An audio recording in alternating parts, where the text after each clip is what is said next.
नमस्ते जी सभी को। एक बार फिर से स्वागत है एक और नई वीडियो में।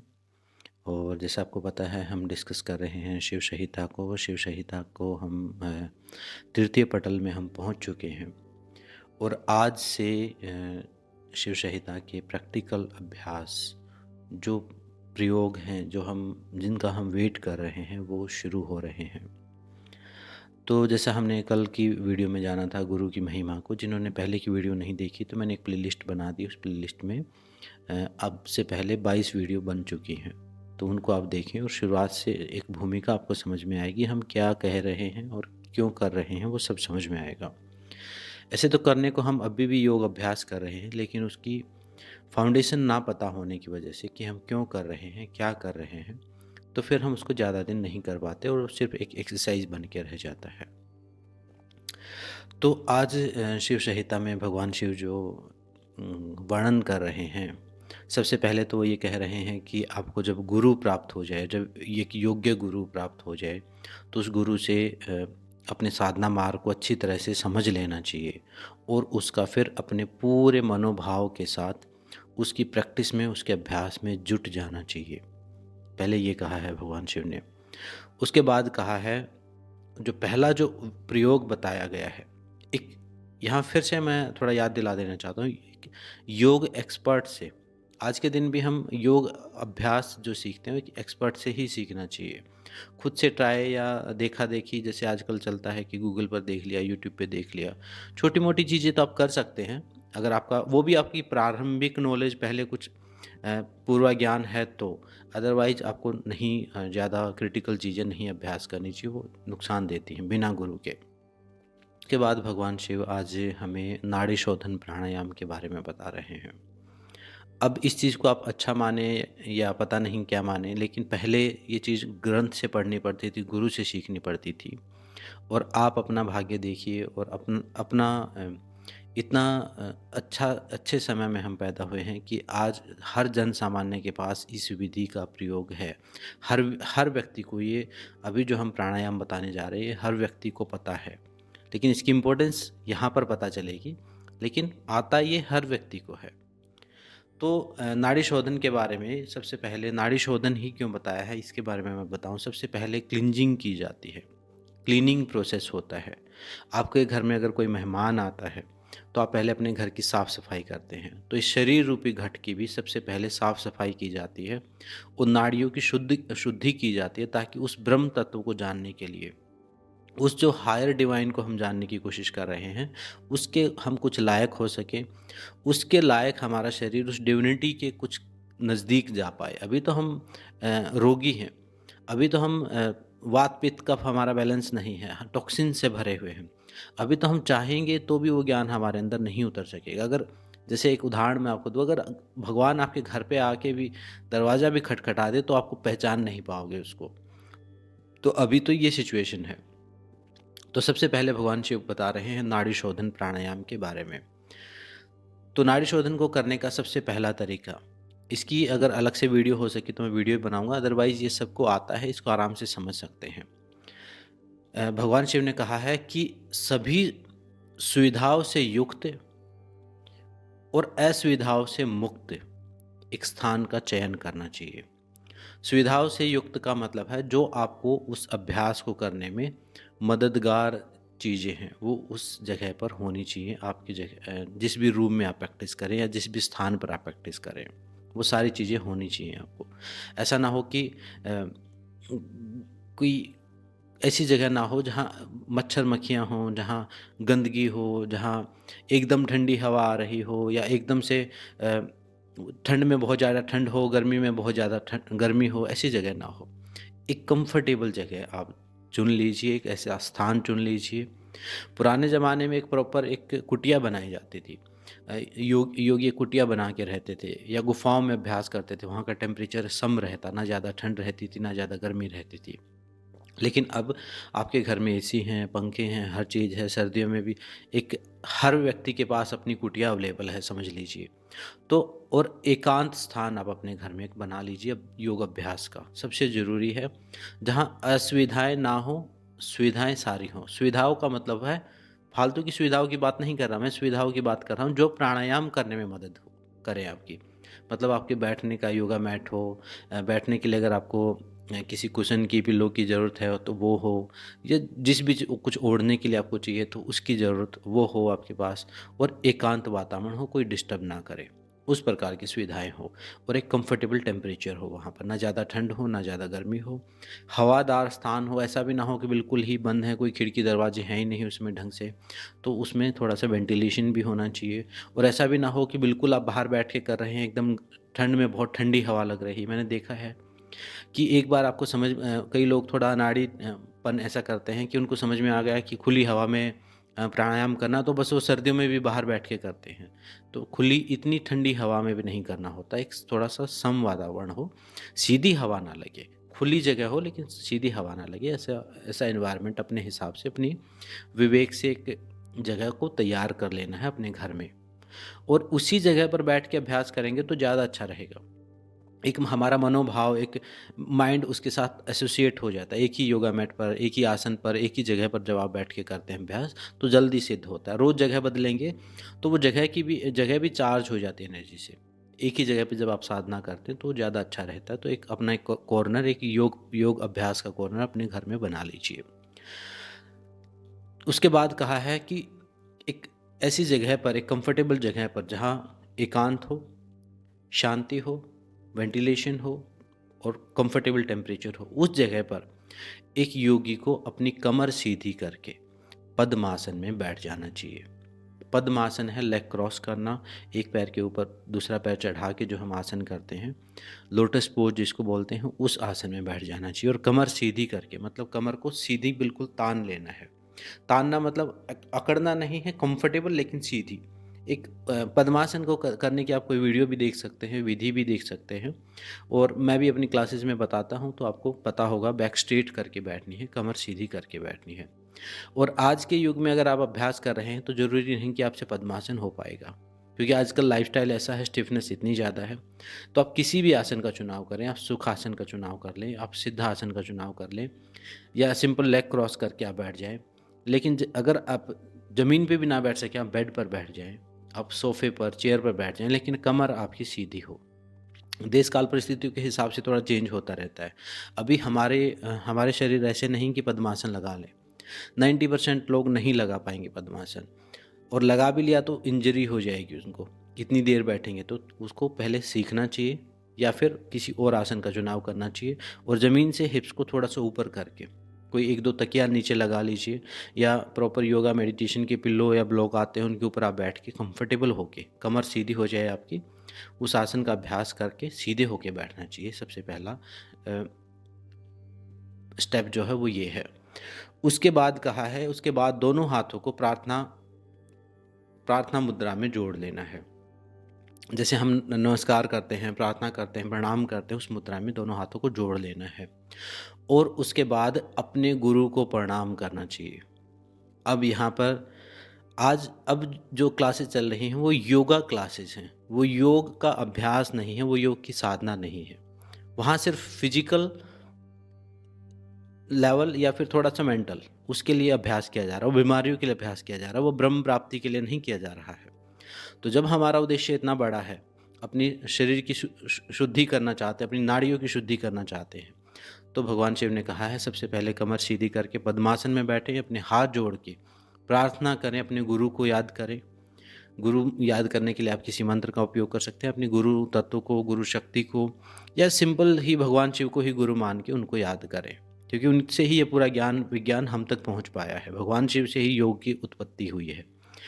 तो उसके बाद जब हम सीधे बैठ गए, हाथ जोड़ के अपने गुरु को याद किया, उसके बाद कहा है भगवान गणेश विघ्न हरता, जो सारे डिस्ट्रैक्शंस को मिटा देने वाला है, भगवान गणेश का ध्यान करना चाहिए और उनकी प्रार्थना करनी चाहिए। और उसके बाद कहा है क्षेत्र रक्षिणी, यानी जो एरिया को की रक्षा करती है, अंबिका देवी, यानी अंबिका यानी माँ दुर्गा का ध्यान करना चाहिए। ऐसे प्रार्थना कही गई है इन तीनों गुरु की, गणपति की और शक्ति की, यानी जो रक्षा करने वाली, जो आपके उस एरिया की रक्षा करती है। इन तीनों शक्तियों का आह्वान करना चाहिए, इनको प्रणाम करना चाहिए, और उसके बाद अभ्यास शुरू करना चाहिए। अब कई लोग इस बात से, क्योंकि देखिए योग जो है वो एक तंत्र का पार्ट है, किसी को पता है कि नहीं पता मुझे नहीं पता, लेकिन योग जो है तंत्र का पार्ट है। योग सिस्टमैटिक तरीके से चलता है, उसमें देवी देवता भी हैं, उसमें मंत्र भी हैं, उसमें सब कुछ है। उन सब चीज़ों को हमें स्वीकार करना पड़ेगा। कोई कहे कि हम तो बस ऐसे ही कर लें, तो ऐसे ही कर लेंगे तो आप हवा का आदान प्रदान हो जाएगा, वो उस प्राण तत्व की शुद्धि नहीं हो पाएगी, उस ब्रह्म तत्व को नहीं जान पाएंगे, उस एनर्जी से कनेक्ट नहीं हो पाएंगे। आप बस सीधे बैठ जाएंगे बिना किसी को प्रणाम किए, बिना किसी ग्रेटिट्यूड के, तो भी आप हवा तो, कार्बन डाइऑक्साइड ऑक्सीजन तो आप चेंज करेंगे ही, सांस लेंगे तो ऑक्सीजन आपके शरीर में बढ़ेगी, फ़ायदा तो होगा ही आपको। लेकिन जिस बेनिफिट की बात भगवान शिव कह रहे हैं उससे आप चूक जाएंगे। वो स्पिरिचुअल बेनिफिट आपको नहीं मिलने वाला है, फिर वो चेतना का विकास उससे नहीं होने वाला है। ऐसे तो घंटों घंटों लोग पार्क में मैंने देखे हैं, आधा आधा घंटा अनुलोम विलोम प्राणायाम, इधर से सांस लेके इधर से निकाल देते हैं, इधर से कई कई साल से करते हैं, लेकिन उनकी चेतना की अवस्था में कोई बदलाव नहीं होता है। कारण क्या है? प्रॉपर सिस्टम ना फॉलो करने की वजह से। वो एक्सरसाइज की तरह कर रहे हैं, वो करना चाहिए, मैं ये नहीं कह रहा कि वो ना करें, लेकिन जो सिस्टम है वो यही है। पहले प्रार्थना होनी जरूरी है। मैं अपनी क्लासेस में भी बताता हूँ, बिना प्रार्थना के योग का अभ्यास शुरू करना ही नहीं चाहिए। और कुछ ना समझ में आए, 3 बार ओम का उच्चारण ही कर लीजिए। ओम जो है उस पूर्ण ब्रह्म को रिप्रेजेंट करता है। या भगवान शिव का ही कोई मंत्र चैंट कर लीजिए, गायत्री मंत्र ही चैंट कर लीजिए। तो यहाँ जो प्रॉपर सिस्टम बताया, पहले गुरु का ध्यान, फिर भगवान गणपति का ध्यान, और फिर शक्ति का यानी दुर्गा का ध्यान। क्योंकि यहाँ पर थोड़ा सा गूढ़ विषय यह है कि जब आप किसी साधना को करते हैं, अब थोड़ा गहरे जिनको जानकारी है उनको पता होगा, जब आप ध्यान करते हैं, गहरे ध्यान में जाते हैं, जब तक आप माइंडफुलनेस तक कर रहे हैं, ठीक है, करते रहिए वो मेंटल एक्सरसाइज की तरह, लेकिन जब आप ध्यान में जाते हैं, किसी एक स्पिरिचुअल एनर्जी के साथ कनेक्ट होते हैं, तो नेगेटिव एनर्जीज भी आपके पास होती हैं। वहाँ से उनसे प्रोटेक्शन के लिए हम क्षेत्र रक्षिणी, जो उस एरिया का जो देवी देवता है या उस एरिया हमारी जो रक्षा करने वाली शक्तियां हैं, उनको हम पहले साथ में इनवाइट करते हैं ताकि वो हमारी रक्षा करें। जिस प्रकार से एक डॉक्टर ऑपरेशन करता है तो पहले चीज़ों को, ऑपरेशन थिएटर को बंद कर देता है, किसी का आना जाना वहाँ पर निषेध किया जाता है। एक वहाँ पर एक सिक्योरिटी गार्ड रहता है, कोई नहीं घुसने देता। अदरवाइज तो वहाँ कोई भी घुस जाएगा, कुछ भी शुरू हो जाएगा, कहीं भी इन्फेक्शन हो सकता है। तो जब आप गहरी साधना की अवस्था में जाते हैं तो आप एक ऑपरेशन थिएटर जैसी अवस्था में होते हैं, और बड़े ध्यान से और अपनी डिवाइन एनर्जीज के साथ कनेक्ट होने के लिए भगवान शिव ने कहा है। उसके बाद कहा है जब प्रार्थना कंप्लीट हो जाए तो फिर आपको अपनी दाहिने हाथ से दाहिनी नासिका को अपनी पिंगला नाड़ी है यानी राइट नोस्ट्रल, दाहिना हाथ यानी राइट हैंड, यहाँ पर आप इस प्राणायाम मुद्रा का उपयोग कर सकते हैं। ये प्राणायाम मुद्रा आप उससे हो पाए तो आप इसका मुद्रा उपयोग कर सकते हैं। इसको आप इंटरनेट पे भी देख सकते हैं, प्राणायाम मुद्रा आप लिख देना तो ये आएगी। अदरवाइज आप बीच की 2 उंगली अंगूठे का भी उपयोग कर सकते हैं। हाँ, मुद्रा कोई नहीं बताई हुई, तो आप अपने दाहिने हाथ से अपने दाहिने नोस्ट्रल को बंद करके धीरे धीरे ईड़ा नाड़ी से यानी लेफ्ट नासिका से धीरे धीरे आपको बहुत स्नेह मतलब बिना किसी जोर ज़बरदस्ती के बहुत धीरे धीरे श्वास खींचना है और फुल करना है अपने लंग्स को। धीरे धीरे श्वास जितना आप खींच सकते हैं यथाशक्ति। यहाँ यथाशक्ति शब्द का उपयोग है, मतलब हो सकता है कोई थोड़ा ज़्यादा कर पाए, कोई थोड़ा कम कर पाए। पहले दिन ही एक्सपर्ट बनने की कोशिश ना करें, बहुत आराम से शुरू करें, कोई जल्दबाजी ना हो, सहज तरीके से इसको करें। लेफ्ट नोस्ट्रल से श्वास लेके उसके बाद कहा है कि यथाशक्ति कुंभक करें, उस श्वास को रोक के बैठे आराम से। आपने लेफ्ट नोस्ट्रल से श्वास ले लिया, आप हाथ आराम से रख सकते हैं, थोड़ी देर रोक के रखें उसको। अगर कुंभक बहुत छोटा है तो आप हाथ अपने नाक पर भी रख सकते हैं, दोनों नाक बंद भी कर सकते हैं। कुछ देर कुंभक करना चाहिए यथाशक्ति, और उसके बाद फिर राइट नोस्ट्रल से उसको छोड़ना चाहिए, और फिर राइट नोस्ट्रल से धीरे धीरे इनहेल करना चाहिए यानी पिंगला नाड़ी से, और फिर कुछ देर कुंभक करना चाहिए, और फिर लेफ्ट नोस्ट्रल से धीरे धीरे छोड़ना चाहिए। और बहुत धीरे धीरे कहा है कि इसमें लिखा है कि फोर्सफुली नहीं छोड़ना, बहुत धीरे धीरे छोड़ना, कंट्रोल के साथ। मतलब जितना कंट्रोल आप छोड़ने पर करेंगे उतना ज़्यादा अच्छा प्रभाव रहेगा, जितना ज़्यादा कुंभक करेंगे उतना ज़्यादा अच्छा प्रभाव रहेगा। ज़बरदस्ती करेंगे, बहुत तेज़ तेज़ करेंगे कई बार क्या होता है कि जो हमारी लोभ या लालच की जो प्रवृत्ति है वो एक्सरसाइज में भी आ जाती है। ईगो ट्रेनिंग भी हम करते हैं। कई बार ग्रुप में बैठे हैं, किसी के साथ करें, ज़ोर ज़ोर से हम करते हैं, हमें दूसरे को नीचा दिखाने के लिए या हमें खुद को कुछ साबित करने के लिए। ऐसा साधना में नहीं करना, बहुत सहजता का सिद्धांत याद रखिए। जितना आपको कंफर्टेबल लगे, यथाशक्ति। तो लेफ्ट से लेके अंदर होल्ड किया, राइट से छोड़ दिया, फिर राइट से सांस लिया, अंदर होल्ड किया, लेफ्ट से छोड़ दिया। इस प्रकार से जब आप एक बार सांस अंदर होल्ड करते हैं, जैसे बाएं से लिया, होल्ड किया, फिर दाएं से छोड़ दिया, ये एक कुंभक हो गया। कुंभक बोलते हैं प्राणायाम को, इसमें कहा है कुंभक। कुंभक मतलब जैसे घड़े में कोई हवा भर देते हैं, कोई चीज़ रोक देते हैं, ऐसे जैसे फुटबॉल में हवा भरती, उसको रोक दिया, वो कुंभक हो गया। ऐसे समझ लीजिए, अपने लंग्स को टायर की ट्यूब की तरह समझिए, धीरे धीरे उसमें हवा भरिए, कुंभक कीजिए, होल्ड कीजिए अंदर तक, अंदर। फिर जब सांस टूटने लगे, धीरे धीरे दूसरे नोस्ट्रल से एक्सहेल कीजिए, फिर उसी से लीजिए, दूसरे से एक्सहेल कीजिए। बाएं से शुरू करना, थोड़ी देर होल्ड करना, फिर दाएं से छोड़ देना। जब एक होल्ड हुआ तो उसको एक कुंभक कहा जाएगा। उसके बाद भगवान शिव ने कहा है, इस प्रकार से यथाशक्ति कुंभक के साथ 20 कुंभक का अभ्यास एक योगी को करना चाहिए। 20 बार। अगर मान लीजिए 5 सेकंड में आपने लिया, तो आप यथाशक्ति मान लो 10 सेकंड 20 सेकंड आप होल्ड कर रहे हैं, फिर 5 सेकंड में धीरे धीरे निकाल रहे हैं श्वास को, तो ये आपका एक कुंभक हो गया। ऐसे 20 कहा है, 20 कुंभक करने चाहिए। और सुख दुख को, सारे द्वंद्व को छोड़ के नित्य अभ्यास करना चाहिए, लगातार अभ्यास करना चाहिए, हर रोज अभ्यास करना चाहिए। और 20 कुंभक का अभ्यास करना चाहिए। एक बार आप बैठ गए तो 20 बार होल्ड करें। शुरुआत में हो सकता है वो 20 कुंभक करने में आपको 10-15 मिनट लगे, धीरे धीरे हो सकता है आधा घंटा 1 घंटे तक आपके 20 कुंभक कंप्लीट हो, क्योंकि आपका समय बढ़ता चला जाएगा श्वास को रोकने का। और कहा है दिन में 4 समय करना चाहिए। 4 समय करने के लिए कहा है। जो संध्या काल है हमारे, प्रातः, दोपहर को, शाम को और आधी रात को, ऐसे 4 समय कहा है। ऐसे 4 समय इस 20-20 कुंभक अब करने का, अभ्यास करने का कहा है भगवान शिव ने। और कहा है कि ऐसे बिना किसी सुख दुख की परवाह किए, बिना गर्मी सर्दी की परवाह किए, बिना कोई बहानेबाजी किए लगातार अभ्यास करना चाहिए, तब जाके नाड़ियाँ शुद्ध होती हैं। ये जो हम करते हैं कि हम करते हैं yoga 3 days in a week, ये सिस्टम योग में नहीं है, ये एक्सरसाइज में है। लेकिन ये योग का अभ्यास ऐसे नहीं होता। योग का अभ्यास तो हर रोज होता है, तब सिद्ध होता है वो। तो कहा है कि रोज, हर रोज लगातार करना चाहिए।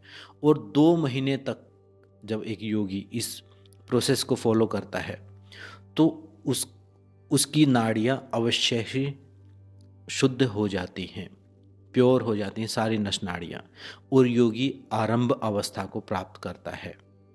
अब आप योग में बिगनर हुए हैं। जब आपने 4 टाइम 20-20 कुंभक का प्राणायाम का अभ्यास किया, हर रोज 4 टाइम, सुबह, दोपहर, शाम और आधी रात, तो तब जब 2 महीने तक लगातार अभ्यास करेंगे, तब आपकी नाड़ियाँ शुद्ध होंगी। और तब आपको योग की आरंभ अवस्था, योग में 4 अवस्थाएं होती हैं। आरंभ अवस्था, उसके बाद घट अवस्था, उसके बाद परिचय अवस्था और निष्पत्ति अवस्था। ऐसे 4 अवस्थाएं, यानी 4 स्टेजेज बताई हैं योग की। तो पहले आरंभ अवस्था आपको प्राप्त हो जाएगी 2 महीने ऐसे अभ्यास करेंगे तो।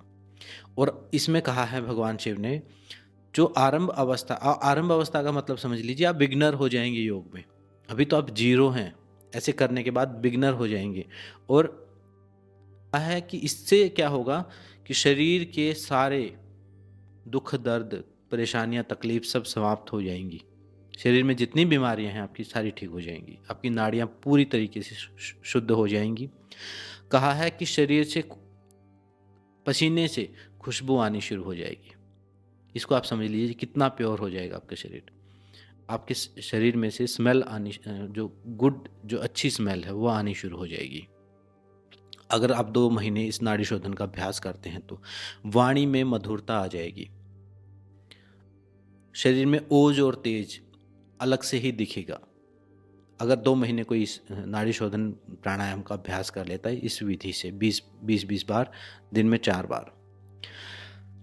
और कहा है कि योगी आरंभ अवस्था को प्राप्त होगा, यानी आपके योग की 4 स्टेजेस हैं, तो पहली स्टेज आपकी कंप्लीट हो जाएगी।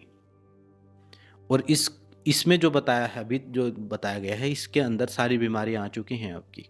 इसमें बीमारियों का नाम लिखा नहीं, क्योंकि ये बात लिखी होगी कहीं 5-10 हज़ार साल पहले, लेकिन यहाँ पर बीमारियां, यहाँ बीपी शुगर कोई समस्या थी ही नहीं, आज से 50-100 साल पहले भी कोई समस्या नहीं थी। तो ये तो सारी छोटी छोटी चीज़ें हैं जब आप इसका अभ्यास आप करेंगे। लेकिन सुबह, दोपहर, शाम और संध्या काल में, संध्या काल में क्या होता है, हमारे स्वर चेंज होते हैं। हमारे लेफ्ट नोस्ट्रल स्वर विज्ञान एक सिस्टम है, आपके लेफ्ट से नोस्ट्रल से श्वास चलता है, कभी राइट से श्वास चलता है, कभी लेफ्ट ब्रेन एक्टिव होता है, कभी राइट ब्रेन, कभी ईड़ा नाड़ी एक्टिव होती है, कभी पिंगला नाड़ी एक्टिव होती है। उस एक्टिवेशन को, उस जब वो संध्या काल होता है तो उसमें दोनों स्वर चल रहे हों, यानी सुषुम्ना नाड़ी एक्टिवेट होती है उस दौरान, दोनों नाक से हल्की श्वास होती है, तो उस दौरान आप करें। अदरवाइज आप जब एक संध्या काल आप चेक कर सकते हैं इंटरनेट पे भी कि कौन सा समय, उस काल में करेंगे तो सबसे ज़्यादा बेनिफिट आपको होगा और आप आरंभ अवस्था को प्राप्त कर लेंगे। कोई बिना कोई एक्सक्यूज़ बनाए, कोई बिना कोई बहानाबाजी, बिना कोई सर्दी गर्मी का, यानी द्वंद्व जो बोले गए हैं, द्वंद्व का मतलब है गर्मी में गर्मी लगती है, ठंड में ठंड लगती है, बहानेबाजी, क्या तो बहुत ठंड, आज नहीं करते अभ्यास, ये चीज़ें नहीं चलती योग में। 2 महीने लगातार अभ्यास करने के लिए भगवान शिव ने कहा है। अब कई लोगों के पास एक्सक्यूज़ ये होगा कि हम तो सुबह तो कर लेंगे, शाम को भी कर लेंगे, दोपहर को नहीं कर सकते, आधी रात को नहीं कर सकते। तो ऐसे लोगों को तो मैं यही कह सकता हूँ कि जब आधी रात को आप शादियों में जा सकते हो, जब आप आधी रात को आप क्लब में जाके शराब पी सकते हैं, तो फिर आप आधी रात को प्राणायाम क्यों नहीं कर सकते। और आजकल तो आप सो जाएं, आप बीच में उठ के करें, बीच में अपना प्राणायाम का अभ्यास करें और फिर सोएं। और नहीं कर सकते आधी रात को भी, आप 2 टाइम ही कर लें और छोड़ें, 2 टाइम करें, 4 महीने तक कर लें, और साथ में आहार विहार का भी ध्यान रखें। तो ये पहला अभ्यास भगवान शिव ने कहा है। और भगवान शिव ने जो चीज़ें बताई हैं शिव संहिता में, वो कोई आपको एक योग का रूटीन नहीं देने वाले कि इतनी देर सूर्य नमस्कार करें, इतनी देर ये करें, इतनी देर वो करें, नहीं।